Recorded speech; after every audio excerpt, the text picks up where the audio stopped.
All right, howdy.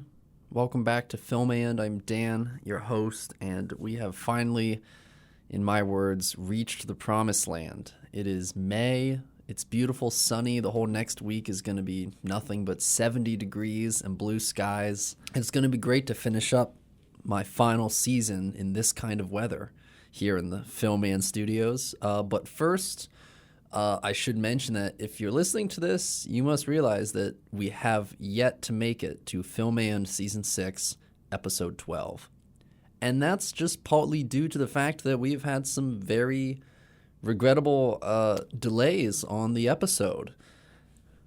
Hoping to obviously get it out next week. We'll see what happens. But for now, I wanted to kind of just drop an episode that was something I was going to bring out at the end of Season 6 as kind of a retrospective, but I thought I would bring it in now since we have an open week. And basically what this is a clip show. Just some of our favorite moments and quotes from the first 4 seasons of 𝗱𝗱𝗏, which you might know as the Connor era, when he was the host and he brought me on as co-host. And these are just kind of some of our hand-picked favorite moments when it comes to our time together on the show. So please enjoy some of me and Connor's favorite moments from all 4 seasons of 𝗱𝗱𝗏 together. And hopefully I will be coming to you next week with the penultimate episode of Season 6 of 𝗱𝗱𝗏. Then Dumb and Dumber, which is the Farley Brothers directorial debut. Man. Which is nuts. I love that movie. I've seen it 25 times. No. You've seen it 25 times? There was a weekend where I've seen it more than 25. Whoa. There was a weekend where me and my dad watched it every weekend for half a year. So I've seen Dumb and Dumber almost 30 times probably right now. That's intense. Speaking of intense, the next one is Hereditary. But in lieu of plugging my Letterboxd this week, I would like to implore you guys to check out Gemini Man on high frame rate in 3D, because me and Dan saw it last night and we both adored it. I think me a little bit more so than him. A bit more. No, I was very impressed by the visuals for sure. Yeah, they really improve the movie-going experience. Sadly, not many people are going to see it, so please, if you have the time and or even remotely interested in the film, I highly recommend you check it out in high frame rate in 3D where it is available. Please support indie actor Will Smith. Exactly. Please support independent actor Will Smith. Okay, guys, thank you for listening. I will catch you next week. Okay. Cool, yeah. So you ready to move on to Miss Orange, Dan? Miss Orange. And I can go first this time. You'll go first. This is so if you remember Tim Tim Roth's Roth's character. Remember from last time, I cast Ryan Gosling because he's the best screamer in Hollywood for a guy. Now, Dan, for Ms. Orange, I cast the best female screamer in Hollywood, which once you hear it, I think you'll agree with me. Okay. If you've seen Ready or Not, you know Samara Weaving is the best female screamer in Hollywood. And I can picture her in that suit in the back of that car doing her weird goat scream, like covered in blood. I think, and also when you see who I cast as Miss White, I think you'll kind of see those work together really well. I think Samara Weaving is a perfect choice for Ms. Orange. How did I not think of that? That's like we saw Ready or Not together. That was so good. Man, she does. Oh my goodness. Yeah, you had that. I remember you said that you had that from the last one. Yeah, no, she was the only one I had right away. The second you were going to do a female Reservoir Dogs, like Samara Weaving has to be Miss Orange. That's amazing. Question 2. What historical date do the Manson murders or attempted murders take place in Once Upon a Time in Hollywood? It's August something 1969. Oh my goodness. Is there a multiple choice for this? There is not. But it technically, since it's at midnight, it's 2 days. So you can do one or the other, and I'll give it to you if you can get it. Is it August 28th/29th? Final answer? Yeah. Damn, no, it is August 8th and 9th. Oh, no! It's 8th and 9th. You're so close. Oh, my goodness. Nuts. Dude, I am Boo Boo the Fool. Gosh darn it. I knew there was an 8 in it. Okay. Hey guys, welcome back to the first 𝗱𝗱𝗏 of 2020 and the first episode of Season 2. Happy New Year. Happy Season 2. One of the first things you probably notice while listening to this episode, at least by the time you get to the end of it, I guess, is that we're now a half hour. 30 minutes. So that allows us to do a lot more things and be more open and go a little more analysis. And I can't talk today, apparently. 4 hours of sleep will do that to somebody. But anyway. No, I feel like that was definitely a snub. And I mean, like, going into, like I was just saying, will win is Laura Dern, who definitely should as Florence. Yeah. Yes, we're agreement on that. Yeah. Yeah. I think, yeah. And another, like, Scarlett Johansson for Jojo Rabbit. It's such a weird choice. Great You know who performance, should be but there a instead weird of her? choice. Who? Thomasin McKenzie for JoJo. Yeah, I agree. That was, yeah, when we've been crafting the Andes, our own award show, and Thomasin McKenzie was very much in the discussion. Yes. Because that's for our own nominations. like with Florence, that's one of the best like performances of the year. Yeah. So yes, she's definitely consideration. You will check us out next week for the Andes, and you'll get our nominations for the award show that matters. Absolutely. The Andes. One of the only radio award shows. Yes. Okay, so Roger Deakins should win this award. And it's deserving. If for some weird, odd occurrence The Lighthouse does win, I will not be upset. But I think Roger Deakins deserves it. Yeah. Yeah. Moving on. Okay, we're actually going to take a break, Dan. Not so moving we'll catch on. you guys. Not moving on. We'll catch you guys soon after this short PSA break. Being around too much loud. Okay, so now we're going down to another category. I feel like there is some contention for me, which is directing. Best director. Which is Martin Scorsese for The Irishman, Todd Phillips for Joker, Sam Mendes for 1917, Quentin Tarantino for Once Upon a Time in Hollywood, and Bong Joon-ho for Parasite. So some heavy hitters. Minus Todd Phillips. Minus Todd Phillips. Minus Todd Phillips. Exactly. I can't. Little Women, Parasite. Interesting. So what about you, Dan? I am not going to say what will win, because this is too big of a category for me to weigh in. But I'm just gonna, out of instinct, I'm gonna pick my number one movie of the year, 1917. I just want it to win. It blew my socks off, and then it knocked my socks off, and now I can't find my socks, but I don't mind. Moving on. You can find it online. It is an amazing script.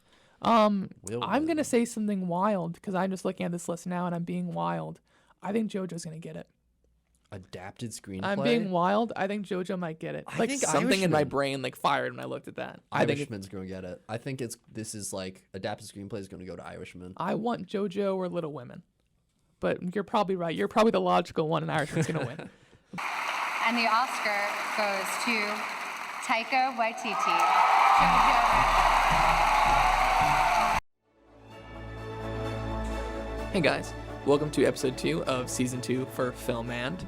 I am Connor, and I am once again joined by my good friend Dan. Howdy. And if you listened to last week's, you know that we talked about the Oscars. Yes. And this week we're talking about the award show that actually matters, the Andes. The Andes, the those award show from you, Film And.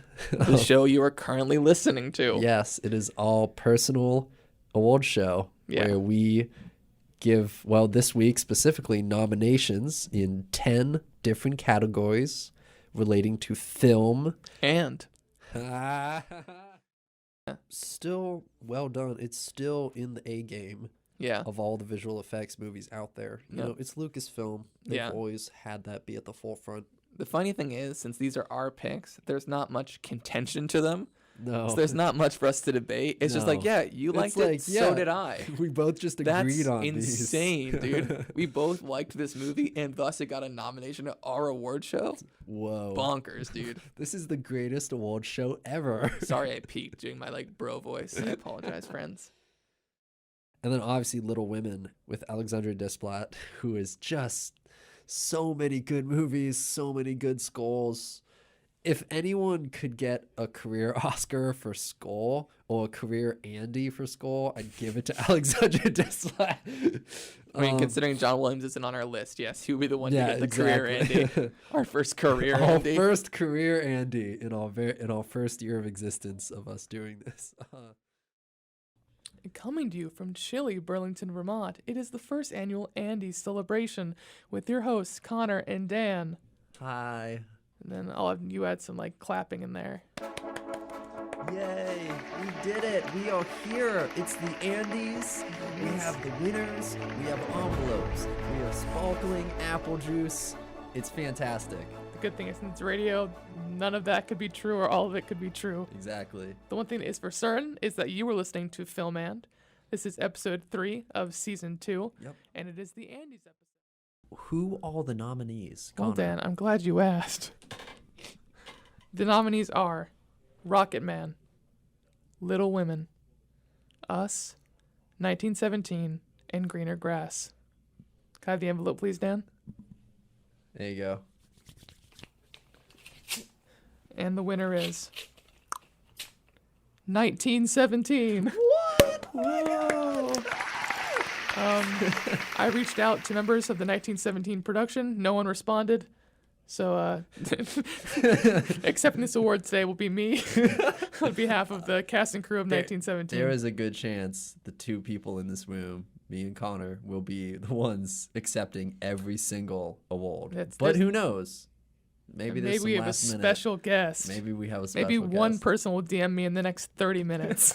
We'll find out. So yeah. The nominees are Rebecca Ferguson for Dr. Sleep, Florence Pugh for Little Women, Xiao Shuzhen for The Farewell, Thomasin McKenzie for Jojo Rabbit, and Sodam Park for Parasite. And the winner is Thomasin McKenzie, Jojo Rabbit. Which Thomasin. we spoke a little bit. Thomasin. That is a reference to the Vivish. Yeah, we spoke a little bit about this for VFX, where I think this is one people are going to be surprised about. Yep. I feel like a lot of people, including myself, were kind of in the Florence camp originally. But no, don't get me wrong. I love Thomasin McKenzie. It's another thing, preferential ballot thing, where Thomasin was my clear second choice. Yeah.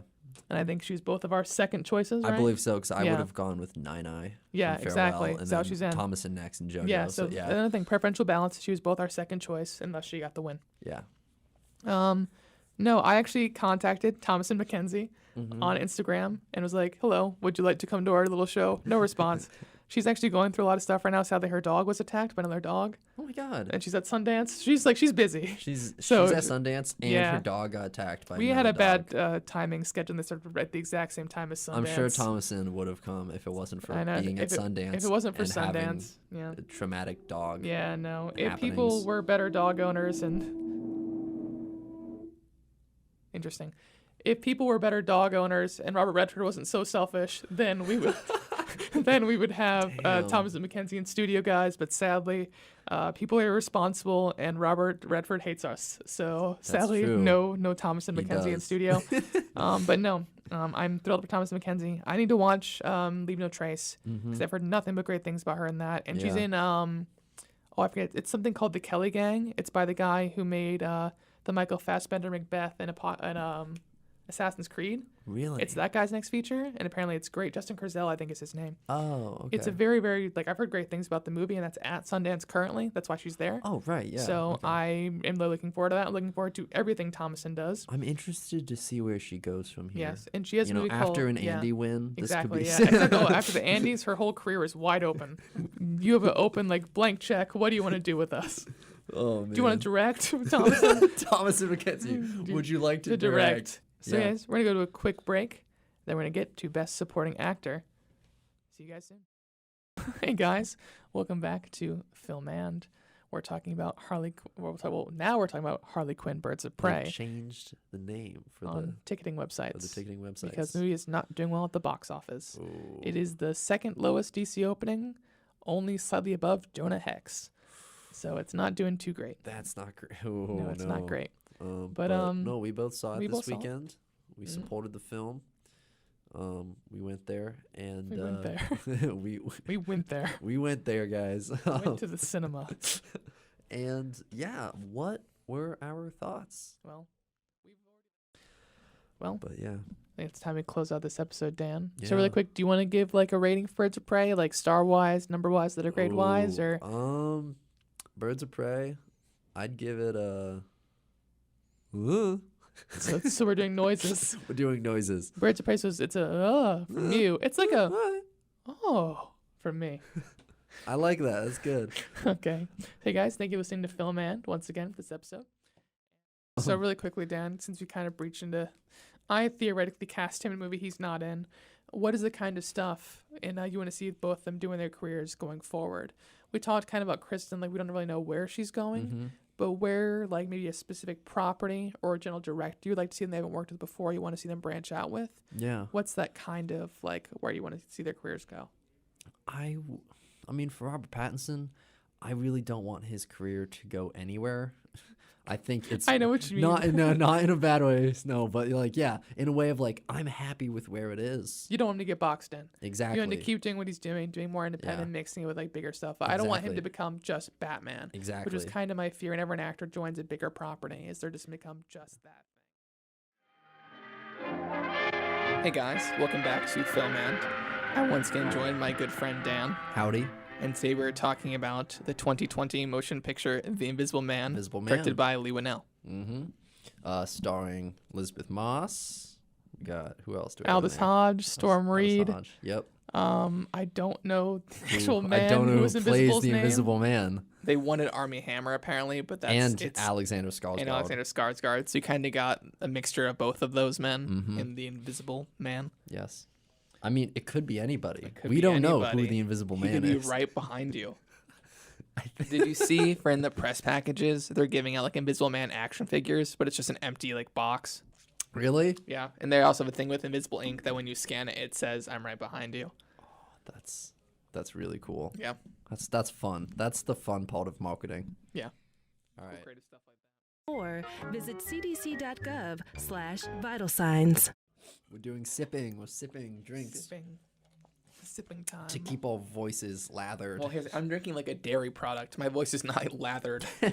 I'm like hitting my voice with a sledgehammer. Jeez, man. Yeah. Okay. Hey guys, welcome back to Filmand. Thank you for listening, guys. We will talk to you again in 2 weeks because next week is spring break. Yeah, so you'll not get hear a from week us off. next week. Week off. Sorry. Spring breakers. And you guys are gonna. Oh, we should talk about spring breakers. We might talk about spring breakers. When we come back, that'd be kind of fun. Okay, well, we'll talk to you guys later with spring breakers or something else. Okay, bye. Bye.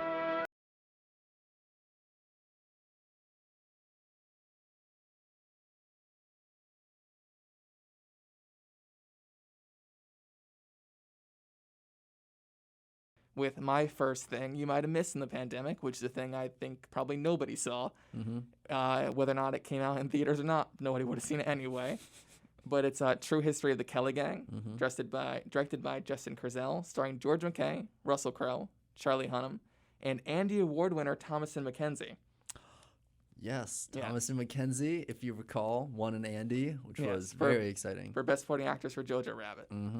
If you remember, Dan, I actually mentioned this movie during the Andys last year.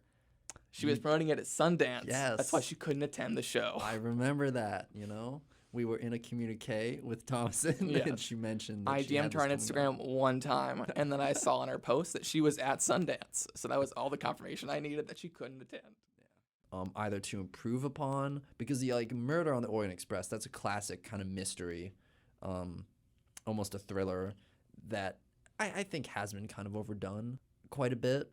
I think it's hard to really surprise people with mysteries. I mean, this is another kind of thriller mystery that's coming out not hot off the heels of Knives Out, but after Knives Out, a film that kind of people really liked. It was a fresh take on a mystery, on a classic detective This phrase mystery. is weird, but it's like a shot in the arm to the genre. It was, in many ways. Yeah, it was the Pulp Fiction adrenaline needle to the genre.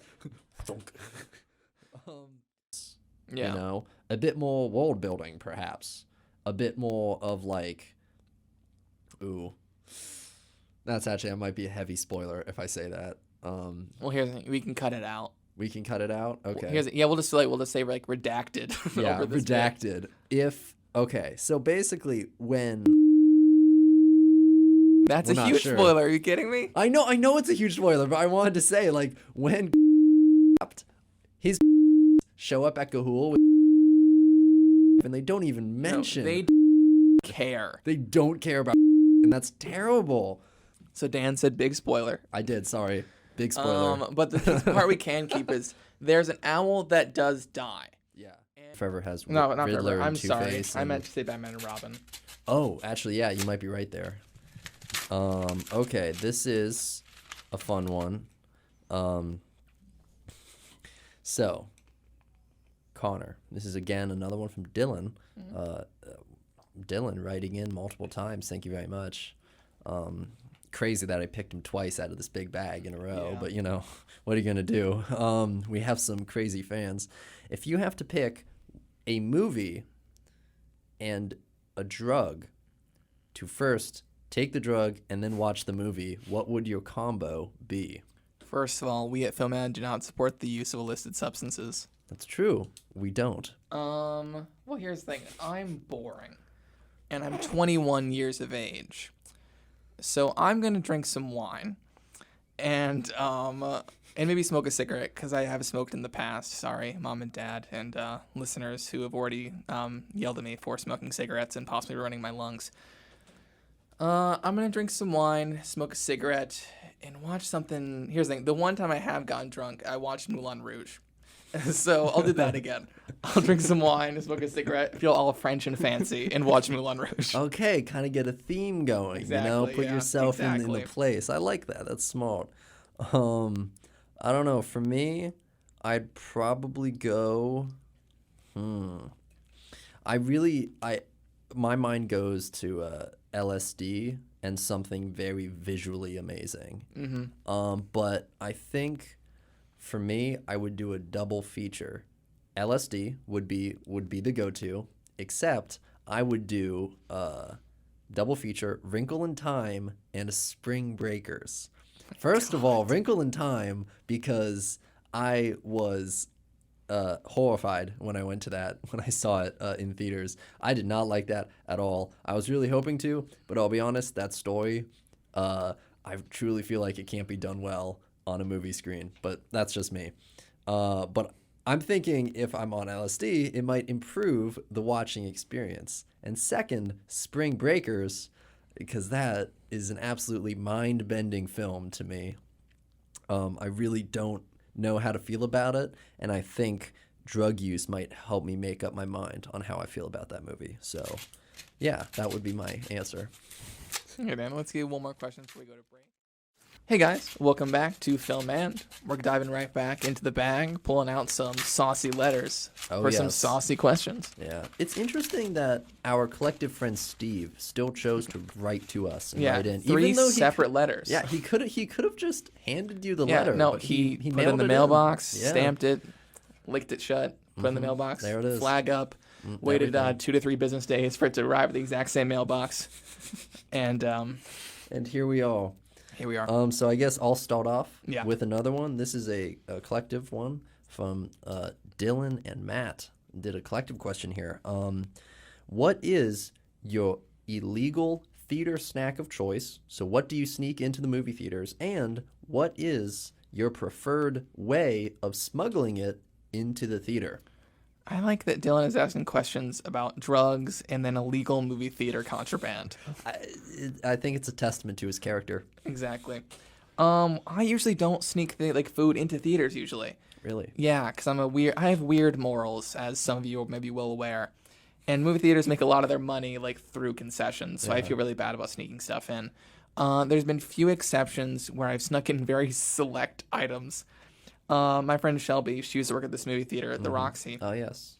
And we were doing a double feature of it was Lighthouse and Parasite that day. So we had about an hour and a half between. We were hungry, so we went to this grocery store and we bought pre-made sandwich wraps. Yeah. And we smuggled those in our jackets. This huge container of sandwich Whoa. wraps. And we snuck it into the theater to watch Parasite. And we had wraps while I ate Parasite. Yeah. Yeah, that's the one memorable contraband experience Yeah. I've had. I think for me, I personally like bringing in cans of drink, of liquid, whether it's Coke or an Arizona or something. So I'll put those in my 2 back pockets. Maybe it's 1, but sometimes I grab 2 if it's going to be a longer movie. I put on a long, heavy sweater or hoodie with a jacket over, and then I have this one jacket with a lot of pockets, and I usually just throw some Twizzlers in there or something, a box of something or other. I don't know. But I think this is actually a story I was told. A friend of mine named Dylan actually brought this up, I remember, because all of us, we went to go see The Force Awakens when it came out. It was opening night. We saw it Thursday at 7 p.m. at the Roxy, actually. And everyone, we all dressed up. Well, I didn't dress up, but everyone dressed up as characters. Dylan dressed up as BB-8 and snuck in an entire rotisserie chicken into the theater in his BB-8 costume. And I think that has to take the cake for best smuggle. No, my dad is a very healthy guy. There's one time he snuck in smoked salmon.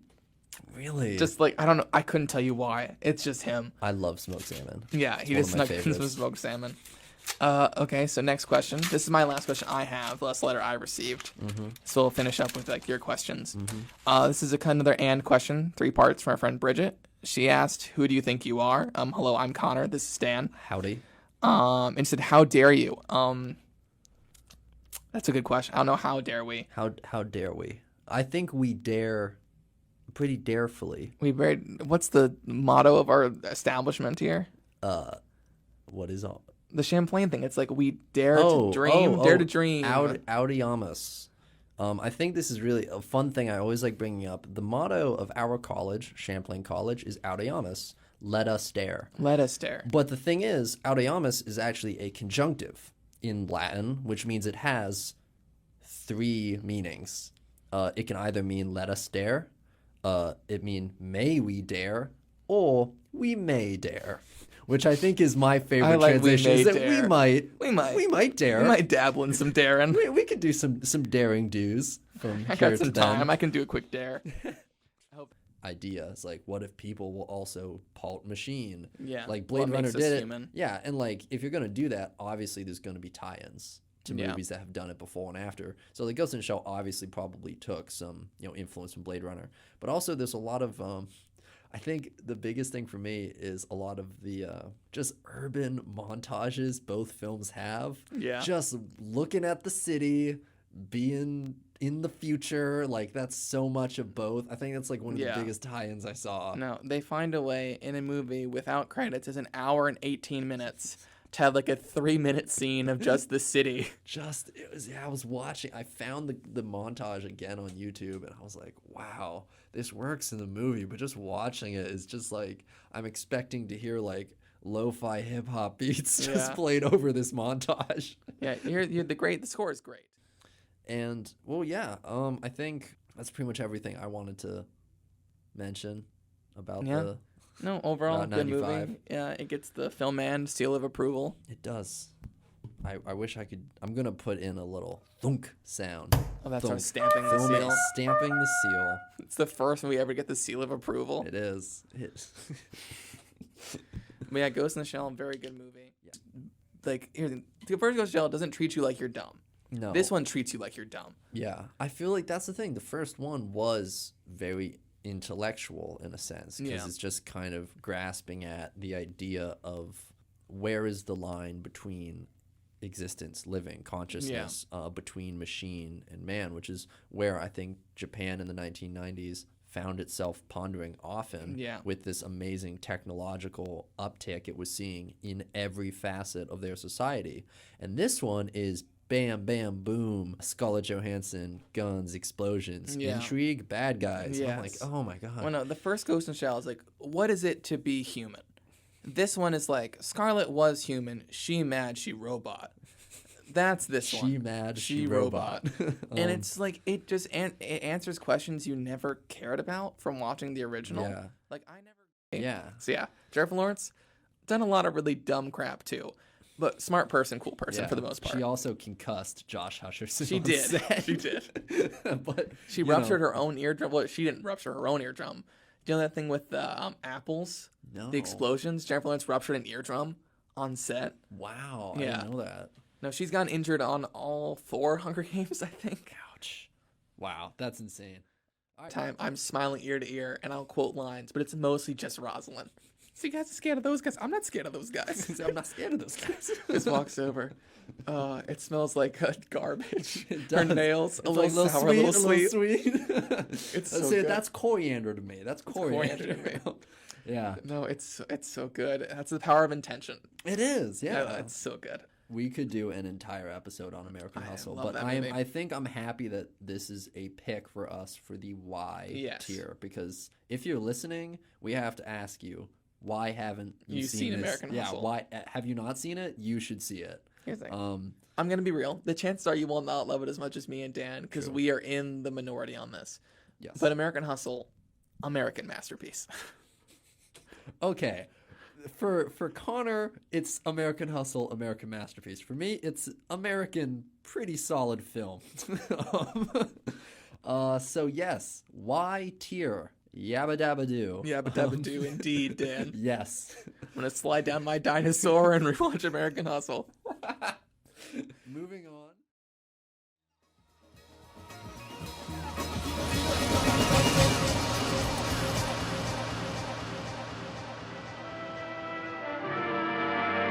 Hello, my frightening friends, and welcome back to Film and. Listen, if you dare. And hi, I'm Dan. Howdy. This is, as you can tell by Connor's voice, a Halloween special. Yeah. And we have a very special, spooky episode for you indeed. We did a film exchange. Connor recommended a Halloween-y movie to me. I recommended one to him, and we are going to talk about it. We watched it in a double feature yesterday. The movies, if you're interested, 1992's Dracula, directed by Francis Ford Coppola, and the classic 1977 Wes Craven film, The Hills Have Eyes. So, Connor, I guess we'll start off with Dracula. What's this one about? Dracula. Indeed, it is about it's about Dracula. Dracula. It is about Vlad the Impaler. Keanu Reeves' performance, just casting overall. Awkward? Did it work? What do you think?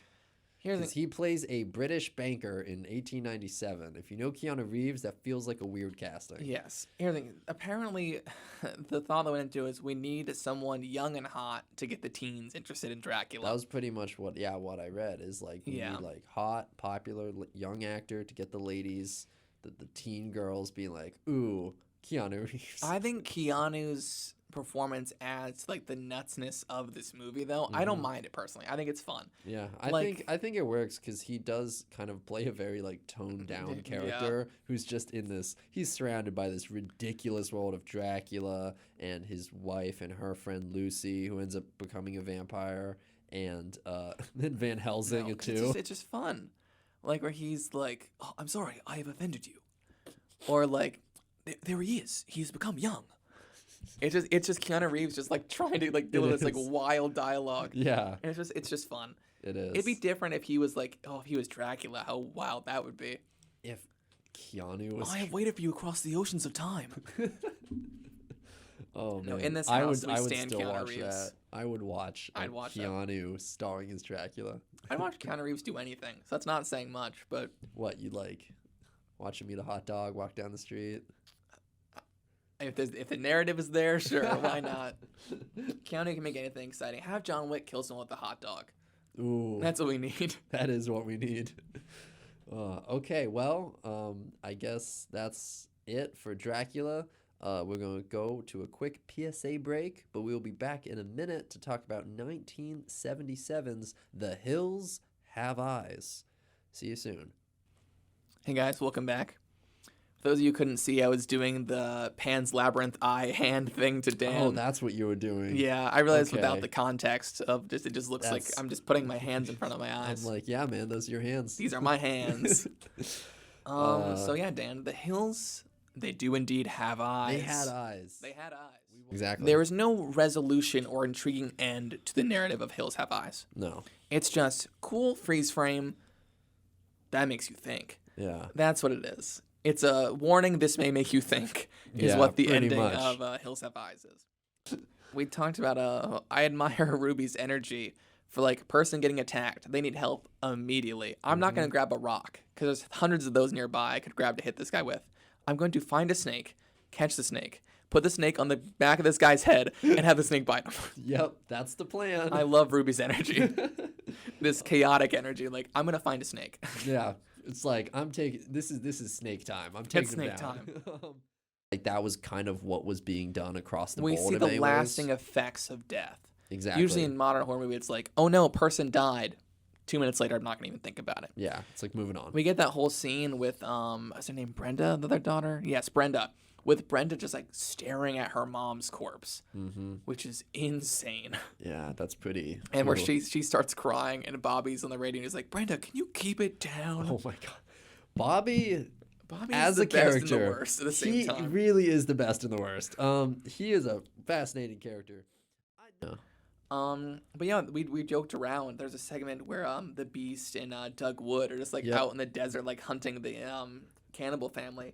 And we joked that it's like Wood and the Beast, like this Yeah. weird like 1970s cop show because he has the mustache and everything. Oh, it's very weird because Doug Wood is running. This is like third act. Doug Wood is like running through the desert with slacks and a button-up shirt. His shirt is tucked in, and he has like the Beast, the dog, like chasing, like following after him. And like the music choice they have here sounds like a corny, like Yeah. 70s detective No, show. if he was holding like a snub-nosed revolver, it'd be the perfect, like, you could fake that as like a theme song for a cop show. Absolutely. Yeah. I think there's this great line that Doug Wood drops to the Beast, which is like, okay, you're up at bat now. You have to go save the family. Really? You go do this. And the dog does it. Like, he gets what Doug Wood is saying. I'm always Yeah. just like, okay. No, there's that great shot. I think they only could do one take. Like we joked with the ending, they ran out of film. Yeah. I think literally they could not do a second take of this because there's a shot where Pluto is running. For context, Pluto is one of the cannibal guys. Yep. He's running, and you just see the Beast just standing there, just staring at him for like 20 seconds, and then the Beast runs after him. It's really a thing where like he runs by, and you're supposed to see the Beast chase after him, but the Yeah. dog just didn't move. Yeah. And I think I like that shot a lot because the dog's like looking at like I think there's a trainer like in like the grass. Yeah. And you see Pluto run by, and the dog's like staring at the grass. Absolutely.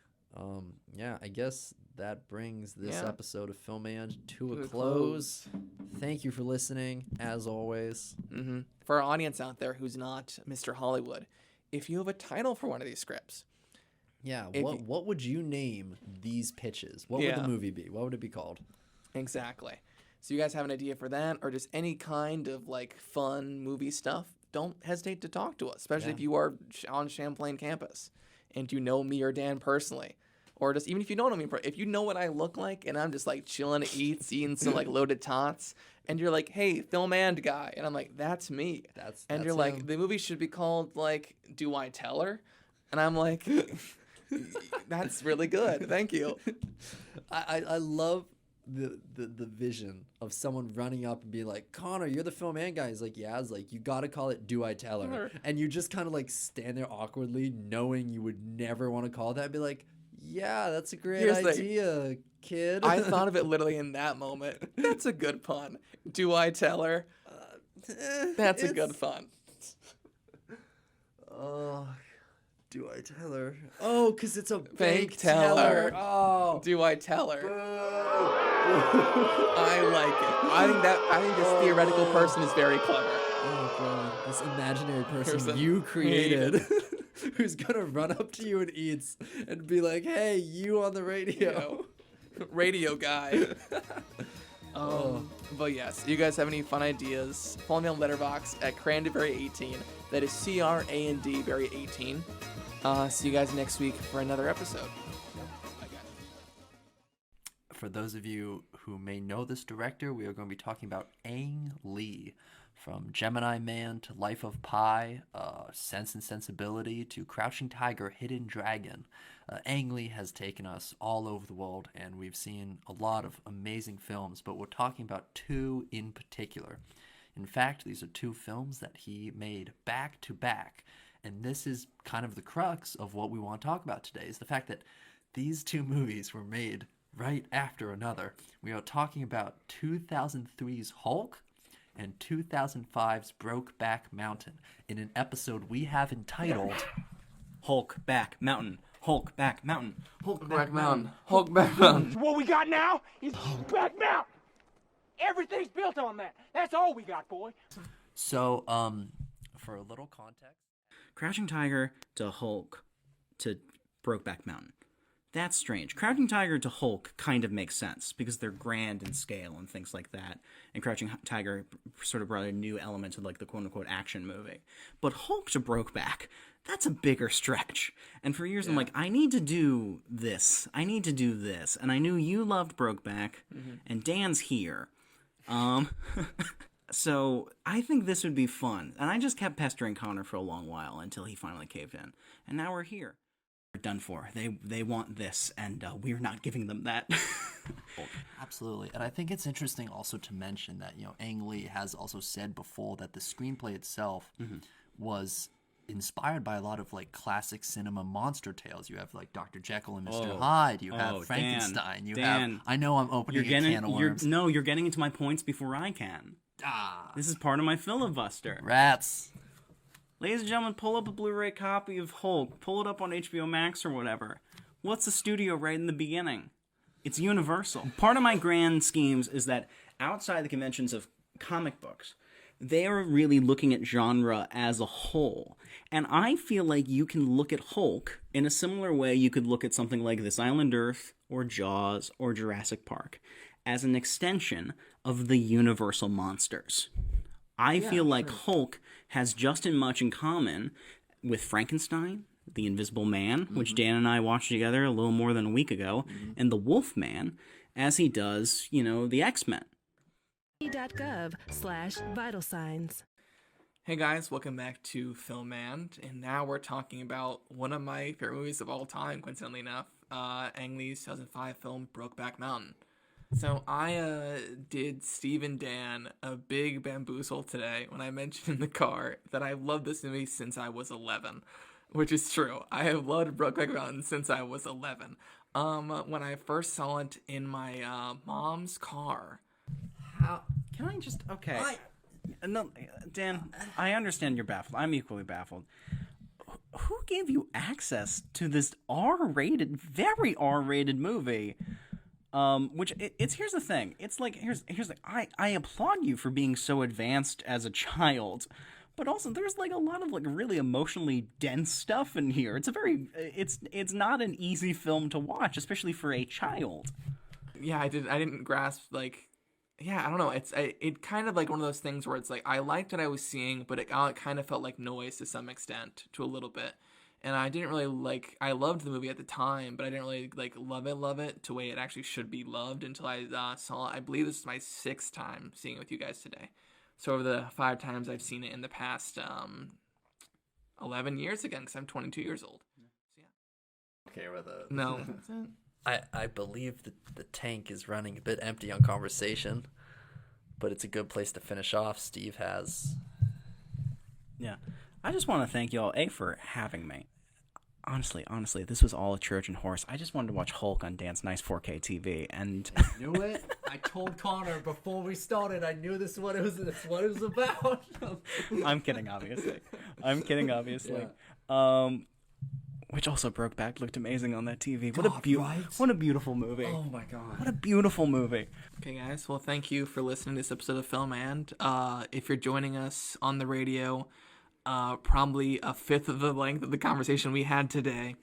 So if you're here, thank you for joining us, and thank you. Quality, like high definition music, it works. I think that's why there's so much just beef there.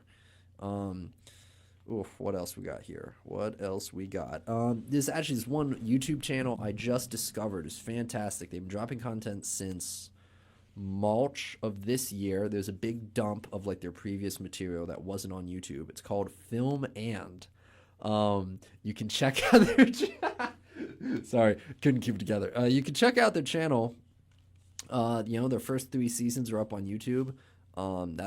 It's a great place to catch up on episodes you've missed. I'm gonna move on from this bit. I don't want to. The funny thing is, Dan, we already talked. We're going to talk about Film Ad in the YouTube section. I was so invested. Who is this? Like they just joined in March and we really like them. That's so funny. I was actively invested. No bamboozle. So is that all your YouTube you want to talk about? Yeah. I think I just want to say I'm proud of us that we haven't dipped into A24 that much in our show. Yeah. Because we would be the most basic film boys if we were just like gushing over A24 every week. Like, did you hear what A24? A24 Oh my and god, First Cow. Oh my god, Green Knight. I'm like, guys, we gotta, I prefer us kind of taking our own path with it. Like, I'm happy you we just don't. attacked so many people. I did. I'm out. I'm taking names, man, right now. Dan's gonna get disappeared. I'm gonna, A24 is gonna come in with a black bag and put it over my head, and I'm out of here. And Connor will be alone at Film Man again. I'll have a new host. I'll have an A24 appointed host. Yeah, the A24 police. It's like, excuse me, you can't be a film major and trash A24. You're out of here. Just 1984, but A24. 19A24. That's a film. That's a film. And God, we need help. We do need it. So, stuff. The issues I have with the game so far is I do think, obviously, they took less time on the narrative. I think the narrative is a lot weaker than the first one, and it's very predictable. But in terms of gameplay mechanics, they're knocking it out of the park. I'm about third through the game right now, and I'm loving it. So Spider-Man Miles Morales, heavily recommend. I mean, do you think that's anything on to like the fact that maybe they're rushing to get a sequel in? I think they were trying to have a launch title ready for the PS5, which I've not played it on the PS5. I'm playing on a PS4 Pro. I think they were kind of rushed to make it hit with the PS5. Because, I mean, luckily it ended up being on PS4. But I would have bought a PS5 to play Spider-Man Miles Morales. And I think that a lot of people have that same sentiment. So I think they were trying to rush it for that. I'm gonna pretend I know what you're talking about and be like, yeah, the PS5, man, that I've been waiting for that for a while. That's been, haven't we all, folks? The PS5. I mean, it's making me wonder when's the PS6 coming out. Am I right? Haha. Okay. And what is PS5? What is that? The PlayStation 5. PlayStation. The new PlayStation. So the game comes with it? The game comes with the game console? Does come like loaded in or whatever? No. It's just only on the new console generation has happened. The Xbox Series X and the PlayStation 5 are both coming out. Like, one was the 12th, one was the 15th, I believe. Okay.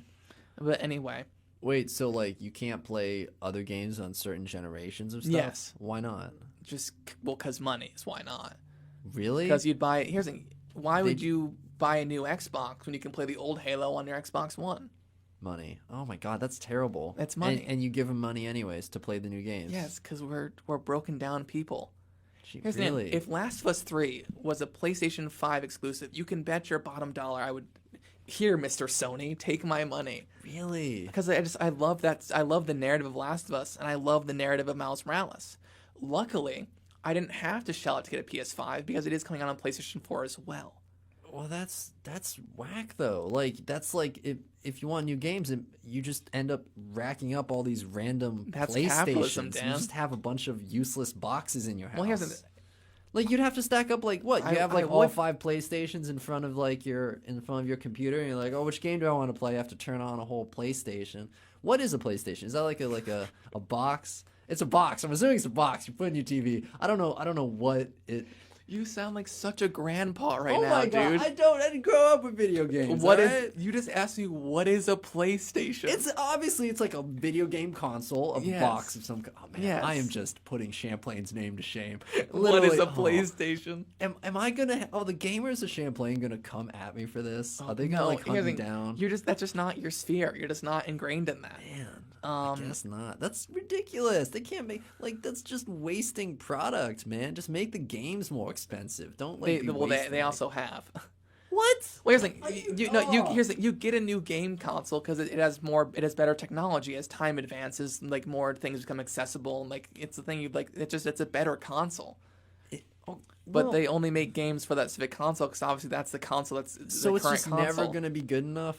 They're always just going to keep improving and changing until they get to like the PlayStation 15, and at that point, their only difference they're making is just getting rid of the headphone jack. Like, oh, the screen's a bit bigger. That's a meta commentary on that's a commentary on technology. Of technology in general. This went off the rails so fast. Hey, this is the and episode. It is. All right, strap in, folks. The extended cut of this is going to be wild. Strap in because we're at the end of the episode. What is a PlayStation? Oh god. But no, yeah, it's just technology gets more advanced, and obviously, I don't like spending $600 on a new game console. $600? Hold on, let me see it. I think it's $500. Whoa! But the point that's is, so much money, and do the games come with it? no, you have to. But You don't. They don't even come with the games. The games are $70 a piece separately. Whoa! Guys, stop playing games. It's not worth it. Do you know how much money that is? Imagine if I had tried to pay rent and also wanted to play games. That's insane. You're so God, funny, no wonder Dan. these kids are broke. Jesus. The PlayStation 5. Oh well, here's the thing. People are selling them on eBay now because they're selling out so quick. Stop playing games. That's too much money. That's too much money. So funny, Dan. Okay, you buy a laptop for like $1,200. That's a new one. At least you can do 1,000 things with it. A Well, you can PlayStation play- for half that, you only get to do one thing. You Well, play here's the thing. games, and No. you can't even do that because you need games. You can- have to buy, you- it's just an empty box. You until can play games. You can stream content. You can watch like 4K movies on it. Wow, It's not wait, just you can? Yes. Well, how does that work? I thought they were for games. It has a disc drive. It can also play movies. So the disc drive works for games and movies. Yes. Okay. Dan, you literally sound like I'm a sorry. I've 100-year-old never man. Are you gonna keep all this in for the extended Yeah, cut? I think so. Oh my yeah, this gosh. is. I don't know. I like Connor's technology corner, explaining Dan like PlayStations. That's ridiculous, man. But- That's a whole new facet of society I'm disappointed in now. Okay, so my final list. I'm gonna close out by We ingest very different content. talking. We do. This. I think if there's one thing I can take away from this very fun, free-form, ridiculous season finale we have going on here is the fact that we're into very different stuff. We are. And the fact that we're able to meet together on this show and do this, I'm like digging it, you know? Yeah, exactly. Like I'm happy. So it's like we can still connect as people, and that's the big lesson, guys. Is Yeah. like there's so much unique art out there, and so many unique people that consume that art, and there's something out there for literally everybody. And hopefully, by listening to me and Dan, you found something you really want to check out. Yeah, gotcha. There was a moral lesson that's the here. beer. You surfed through either a half an hour on the radio or like an hour of content just to be told a lesson at the end. Exactly. Bam. This we is gotcha. school. Get punked. Get learned. You got skanoodled right there. Skanoodle. Is that like the fancy man's bamboozle? You got doinked. That's You what got I'm saying. doinked. So thank you guys for sticking with us. Thank you guys for a great third season of the show. Absolutely. My favorite movie on this list, and that's in no short part due to Anya's performance and also the masterful direction of Robert Eggers, who both of them for their first films just came out swinging. Yeah. Like they showed yeah. us like they are forces to be reckoned with, and they know what they're doing. If the Andes kept going, which it will after I depart, I'm sure Anya will find a place there because she is incredible. Yeah. Same thing with We'll see what she does in 2021. yeah. what Here's the comes thing. While out. they matter much less in terms of like actual worldview, I'm sure she'll actually get an Oscar nom or two as well. Oh, absolutely. You know what I mean? Yeah. I think obviously, Oscar nominations, that's Yeah. I guess Well, it's the poor for man's lack of- Andes. Yeah, but- exactly. For lack of a better term, it's Bush League compared to the Andes. Andes, But yeah. like, I'd like to see her get, maybe Here's an like, Oscar throw her as some well. scraps once or twice. You know Yeah, what I mean? absolutely, an Oscar too. Here's like, Whatever. and she did get a Golden Globe, the most Yeah. prestigious. you know? Exactly. All right, so Vivich, why? Why tier? What's difficult is, I mean, for me, for a film that's named Morgan, there's really not Much enough Morgan. about Morgan. Like, Yeah. it's very just not even about her. So she doesn't even get that much time in the light. It should be called anyways. Kate Mara. It should be called Kate Mara. Kate Mara and her cool haircut and her suit. But she has this amazingly emotive voice. Yeah. And it's completely on display in Playmobil the movie. And I love that about it. And I wanted to fight to make it worth a watch. And I'll take very average. Because the movie is very average. Yeah. But if you're coming for Anya, again, you won't be disappointed. Yeah, if you're coming for Anya, it's prime Anya content. Like I always say with PAC, Prime on the content. Like I always say with Remember the Titans, Ryan Gosling is barely in Remember the Titans, but the bits you get are prime Gosling content. He dances, he does his little goofy boy. That's prime Ryan content. This is prime Anya content. We see her sing and dance and wear a cool hat being an explorer. Yeah. And we see her as a little plastic woman talking to Daniel Radcliffe, who's a spy, and selling burritos with Jim Gaffigan. It's a fun time. The movie is really, really bad. Yeah. I've loved doing this with you guys, and I'm so excited for the rest of this season. And thank you for listening to this episode. If you haven't, and you are interested in Malcolm and Marie at all and already seen the movie, make sure to check out the film asterisk we did about Malcolm and Marie. And we're so excited for you guys to join us next week. Whatever we do, well, we know what we're doing next week. Next week, actually, the Andes. Is the second annual Andy nominations. Nomination week. Very exciting. Very exciting. We're getting ahead of the Oscars because, like those wimps over at the Academy, we don't let no virus slow us down. Nope. No Rona is keeping us down from giving all awards. God. Here's the thing. I hope that's not an insensitive joke. Dude, I feel like we're constantly taking pot shots at the Oscars for no reason. Here's the thing. It's a good bit. Like we're the prime award show. We are. But the tagline of the Andes, the award show that matters. But thank you guys for joining us. If you want to hear more about all these movies and movies to talk about in the future or the past, make sure to follow me on Letterboxd at Cranberry18. That is CRANDberry18. Thank you so much for listening, guys. We will hear us next week. So I guess we can start off with Eroticon. There is things happen in the movie. Things occur. There's a plane ride. That was fun. That was cool. There's an opera scene. There's an opera scene with the Shah. The Shah and his wife. Dude, I hope one day I grow up to be the Shah's favorite wife. Oh boy. No, as the movie was not that engaging, as evidenced by me and Dan making a joke in the opera scene once the title card says, like, she was the Shah's favorite wife. And I went, to be the Shah's favorite wife. It was difficult. We just landed on that bit watching that movie for like 15 minutes because it's difficult because this movie does not translate very well to modern, I guess, sensibilities. Let's just be cool with sex, guys. Yeah, I think we're getting there. I think we're slowly but surely getting. We're inching our way. If you ask anyone above the age of like 50, we've gone past the point of no return. We're all like sex devils, like heathens. We're heathens. No, here's the thing. And that's been the case forever. I'm sure 50-year-olds in 1920 in Sweden were like, they can show this at the picture hall. Dear goodness, I can't handle it. This girl gets in a car with a man, and you're telling me my young, impressionable daughter can see this motion picture? If she starts driving around with other men, I couldn't handle it. But that's, you know what I mean? It's a kind of thing where I made that joke 3 times. And they're all staying in. Here's the thing. I'll never understand parents, but I'll never get it. Yeah, at the end of the day. But yeah, guys, thank you for listening. Hopefully, you didn't hear us say the word sex and run for the bomb shelter. Yeah, hopefully. I'm keeping it. Move on. I feel weird saying that word on the radio. Bomb? Yeah. Dude, we're not in the airport, man. That's true. Yeah. I don't know. I'm getting nervous. No, anyway. I get it, man. This is a nervous episode for us. We don't want to get whacked. We don't want to get whacked. The mob puts a hit on us for talking about wild things. Okay. So, thanks for listening, guys. It means a lot to you guys.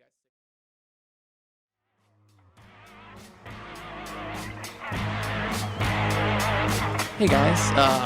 As always, I'm Connor, and I'm doing my good friend Dan. Howdy. And today, guys, we're talking about the Russo Brothers movie, Cherry. Yes, Russo Brothers coming through with a movie, Cherry, 2021. This is the only topic for today. Yes. Basically, why Dan is saying that is we went over an hour in a recording session. Yes. And we realized that's a lot of time and a lot of cuts to do. And we talked more than our allotted time just about Cherry. Yes. So if you guys want something special, go to YouTube and we'll have a film asterisk about the Academy Award nominations. Yes. So basically, on Friday the 19th, we will be dropping the Andy's Winners episode. And probably that following Sunday, we will drop the Oscar noms, just to have as a little bonus film asterisk in between episodes, and then you'll see Cherry pop up the following Friday. So, yeah. Yeah.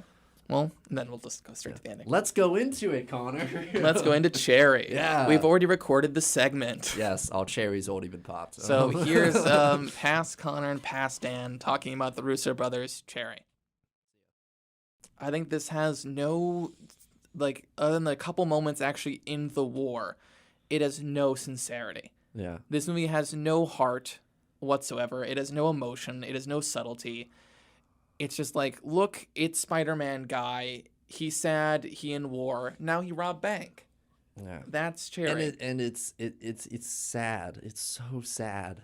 To see Tom Holland caught up in this, despite what I think is a good performance. I just think it's funny because the movie's about like drug abuse and robbing banks. Oh. And I think it's sad Tom Holland's caught up in this. I know you mean the movie. He's caught up in the drugs. I wish you. I like thinking like it's like. Do you think Tom Holland actually is a drug addict who robs banks? He might be, man. He might be. That's some slander. Sorry, Tom. That's a joke. No. But then, like I mentioned with the whole movie as a whole, it's like moments of sincerity, then bam, loud music. This is crazy, isn't it? Mm-hmm. Look at Spider-Man. He's doing heroin. Look at Spider-Man. He's doing heroin. But, like, that's the movie. It's like, look at guy who swing from web. Now we got needle in arm. Oh, God. That's the movie.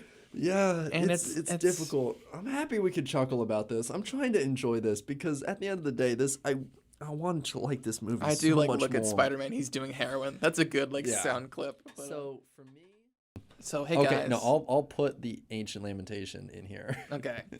Hey guys, so that little skit we just did, the improv, was hey guys that we have watched the Snyder Cut. The Snyder Cut, the 4-hour, 1-minute magnum opus of director Zack Snyder of 300 and Watchmen and Sucker Punch fame. He has been spearheading the DCEU for the past 8 years, and we have finally gotten his complete vision for Justice League. And Connor, what did we think of it? I think we both liked it, correct? Yeah, we liked it. It's a good movie. Here's the thing, and then we're going to dive too deep into the culture surrounding Snyder Cut. Yeah, it's not great. Yeah, it's a pretty toxic fan base, and this is like the mother load, or really the mother box. This is the mother box of all toxic fan bases right here. This is the stuff that will literally turn your earth to dead dirt and dust. It is the anti-life equation. This is the anti-life equation of fan bases. Yes, they achieved the unity. They achieved the unity. They did. They did it. So we're not going to talk too much about that, other than obviously what we just said now, where I don't agree with the fandom and how this movie got to be made. So we're starting off with Dog Day Afternoon. Now, something we should mention, we have special guest here, Steve Herron. Steve, you want to say hi?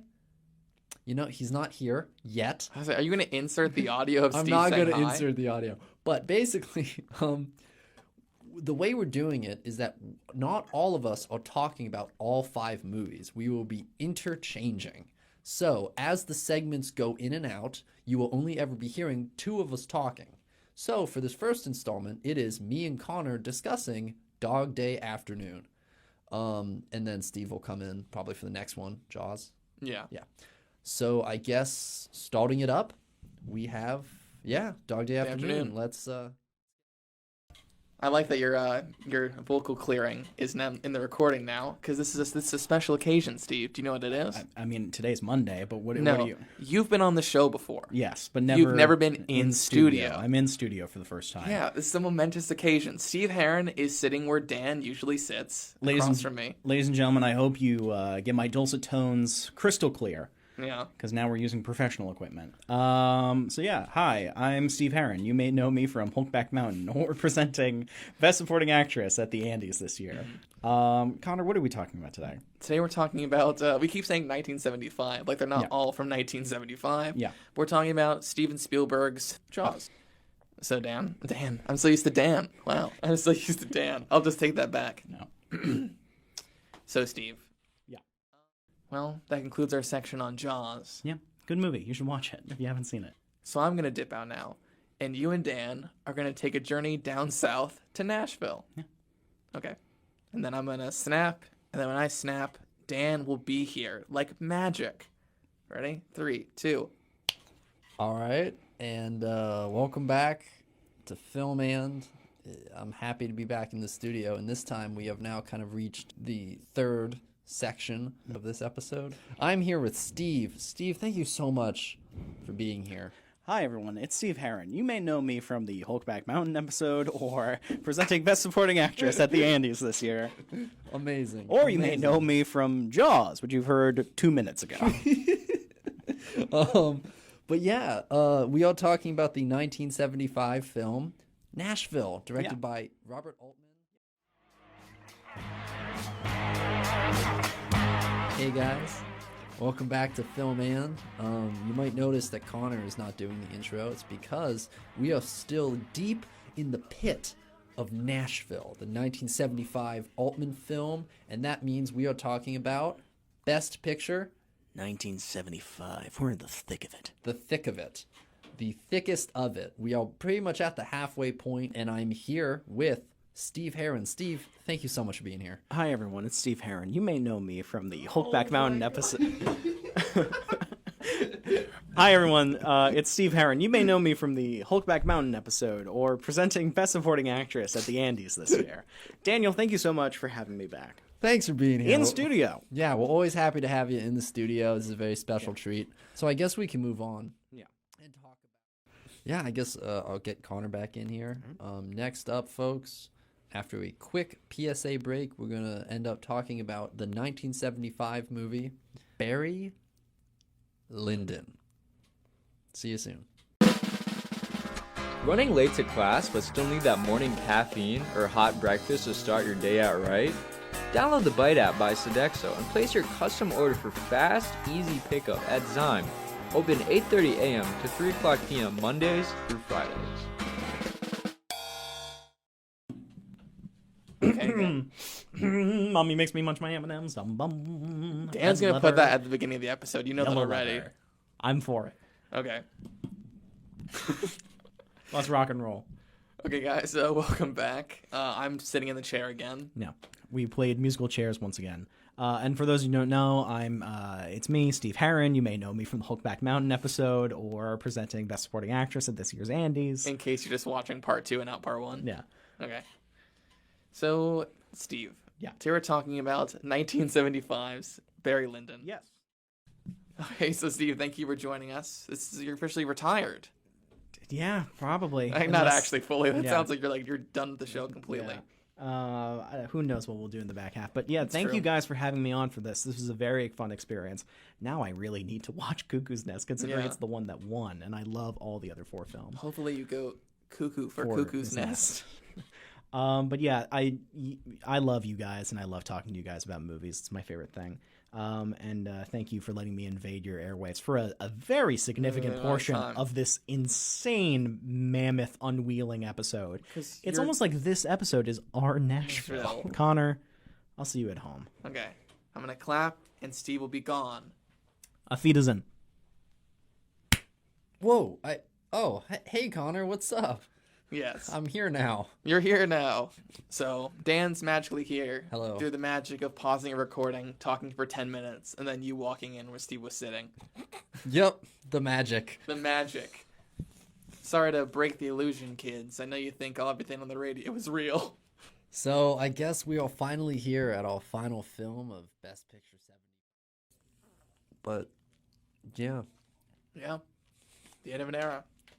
4 seasons. Our favorite hotel. Sponsor us. No, full season. Season 5 of Film and sponsored by 4 seasons. Them and Folgers are going to be battling. Folgers and 4 seasons. For the prime the sponsorship. Sponsorship shop. Have we brought up the Folgers bit outside of the Christmas special? We have not brought up the Folgers bit this entire season. The thing is, they've been sponsoring us this entire season. Time. Yeah. And we've never once given them a nod. Or just for so we don't get sued. We're not actually sponsored by Folgers Coffee. But I think it'd be an issue if they were sponsoring us and we said they weren't versus they're not and we say they are. Yeah. I think one is actually a lawsuit and one just a bit. But what's funny is that like it's not even like we're just giving them free PR right now. That's it. Like, hey, Dan, when I wake up, the best part of waking up for me, Dan, is Folgers in my cup. In my cabinet, it's pretty okay. But once it's in my cup, my morning has started off right. Nothing like a hot cup of Folgers coffee to brighten up the darkest days, let me tell you. The best part of waking up is Folgers in your cup. No, Dan, to quote a jingle, the long days gone by. Go in your kitchen, grab your favorite mug, drink some Folgers coffee. Is that really the jingle? No, Dan. Have some faith in culture as a whole.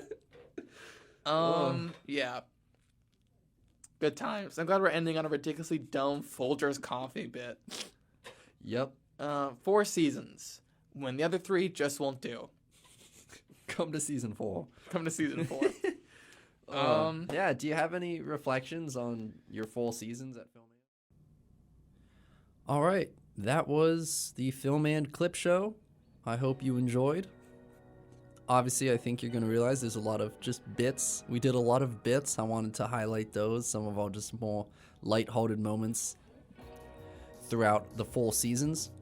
And yeah, as always, you can find the movies we talked about on Connor's Letterboxd list or my Letterboxd list, both at DA_N and his at Cranberry18, CRANDberry18. And yeah, as I said, I hope I will be coming to you next week with Season 6, Episode 12. So you will be hearing from me then. Have a good rest of your week.